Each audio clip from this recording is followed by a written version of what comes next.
साथ हैं वैदिक संस्कृति के अध्येता डॉक्टर अरुण कुमार जायसवाल जी। नमस्कार। नमस्कार।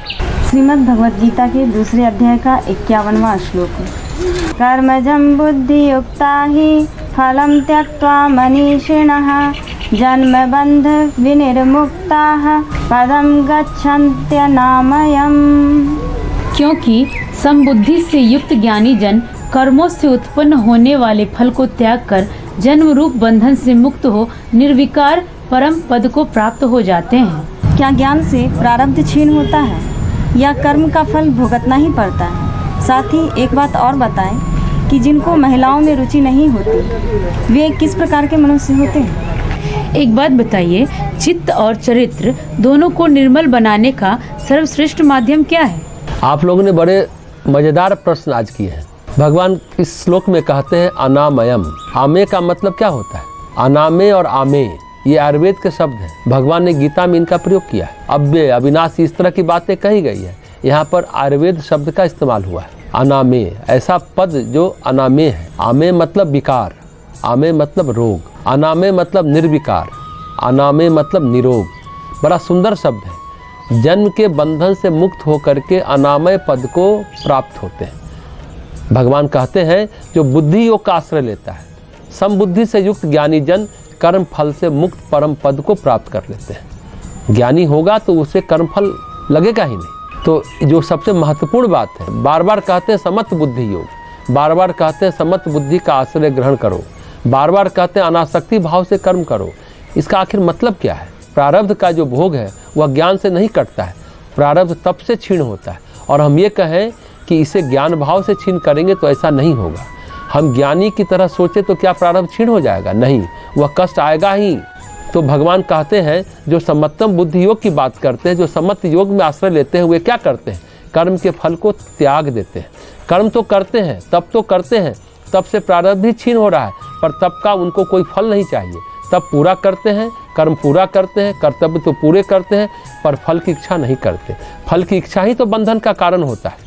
तब करते समय ये सोचे कि ये मिल जाए, वो मिल जाए, इतने दिन तप किया, ये नहीं मिला, वो नहीं मिला, अमुक आदमी ने मेरे साथ ऐसा व्यवहार किया, फिर क्या होगा? नया बंधन बन जाएगा। नए बंधन को मिटाना है तो ध्यान रखें, जो हम लोग करते हैं कि कर्म भोग लेने से, शादी कर लेने से मोक्ष हो जाएगा, भोग जितना है भोग कट जाएगा, तो ये बहुत ही गलत बात है। सिर्फ शादी का भोग जो है कट जाएगा। भोग से सामान्य रूप से यह समझ में आता है कि वह उस भोग के समय उसके अंदर अगर ईर्ष्या द्वेष पनप रहे हैं, दो चार को कोस रहे हैं कि अमुक के कारण भोग मिला, राग द्वेष आया, तो फिर नया भोग बन जाएगा। भोगना अनिवार्य है, पर बुद्धि विवेक से भोगना है, तब नया कर्म नहीं बनेगा। भोगना अनासक्त भाव से है, तपस्या भाव से है। मतलब व्यक्ति खाली कठिन तप करते हुए, कठिन साधना करते हुए, अनासक्ति भाव से साधना करते हुए, अपने कर्तव्य का पालन करते हुए मनुष्य जन्म मरण कर्म बंधन से मुक्त होता है। अनासक्ति भी रहे, कर्तव्य पालन भी रहे, कुछ आगे की इच्छा नहीं कि ये मिलेगा वो मिलेगा। अगर ऐसा हो जाए तो फिर अनामय पद मिल जाता है, परम पद मिल जाता है, निर्विकार पद मिल जाता है। विकार कैसे आता है? राग द्वेष से। ये मिले न मिले, ये ठीक है, ये ठीक नहीं है। एक बार जिंदगी में आग की दरिया में गुजर करके और गुजरना ही है। मनुष्य को कर्म की आग में जलना ही पड़ता है।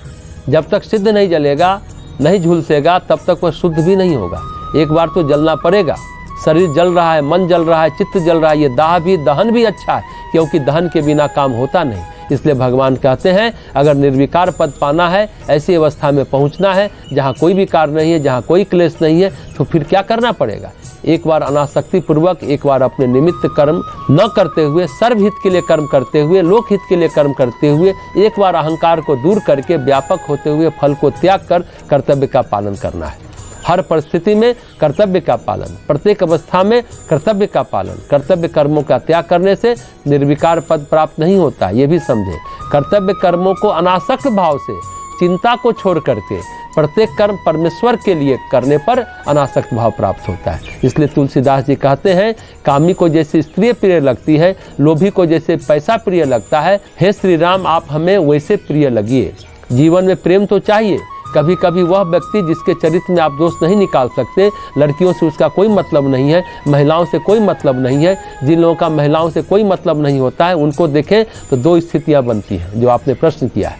या तो बहुत महत्वाकांक्षी होते हैं या तो बहुत कंजूस होते हैं या तो दोनों होते हैं। जिनको महिलाओं में रुचि नहीं होती, ये बड़ी विचित्र बात है, अपने चरित्र का गुणगान करेंगे, हमारा किसी महिलाओं से कोई संबंध नहीं है, और सच्चाई भी होती है। इस मामले में चरित्र बड़ा बेदाग है, लेकिन वे आश्चर्यजनक ढंग से कंजूस और महत्वाकांक्षी मिलेंगे, कभी कभी दोनों मिलेंगे। सारी ऊर्जा जो है ना वही लग जाती है। भगवान कहते हैं ये बात ठीक नहीं है, इंसान को प्यार चाहिए, वो इंसान से मिले या भगवान से मिले। भक्ति एकमात्र रसायन है जो कि चित्त को और चरित्र को दोनों को निर्मल बनाए। भक्ति बहुत बड़ी चीज़ है। आपने प्रश्न किया चित्त और चरित्र को कैसे निर्मल बनाए, तो भक्ति ही एकमात्र साधन है। भगवान कहते हैं जब आप समत्व बुद्धि योग में स्थिर हुए, अब आपने निर्णय कर लिया कि कर्म बंधन से, कर्म की आग से, प्रारब्ध के भोग से गुजरना, और आप गुजर गए, तो ये मान कर चलिए अच्छा इससे क्या होगा। आदमी फल की इच्छा न करे और कर्म भी करे, इससे अच्छा और क्या हो सकता है। इसका परिणाम क्या होगा, सांसारिक फायदा क्या होगा। जब आप अनासक्त होकर कर्तव्य कर्म करते हैं तो दो बातें होती हैं। एक तो आप उत्तरोत्तर ज्ञानी होते जाते हैं, कर्मों की आग से गुजरे, प्रारब्ध को अनासक्त भाव से भोगे, राग द्वेष से विहीन होकर भोगे, तो क्या होगा, उसका चित्त इतना साफ होगा, चित्त शुद्धि के जो परिणाम है मिलते चले जाएंगे। चित्त शुद्धि का पहला परिणाम है ज्ञान, आप ज्ञानी होते चले जाएंगे। ज्ञान का मतलब ये नहीं कि आपको बहुत ज़्यादा याद रहने लगे, ज्ञान का मतलब आपके अंदर जो विचार है, भाव है, जन्मने लगेंगे, अनुभव का क्षेत्र आपका व्यापक हो जाएगा। दूसरा क्या होगा, आप अपने अंदर ब्रह्मांडीय ऊर्जा से भरते चले जाएंगे। ब्रह्मांडीय ऊर्जा के आवरण में जो सबसे प्रधान बाधा है वह है चित्त के विकार।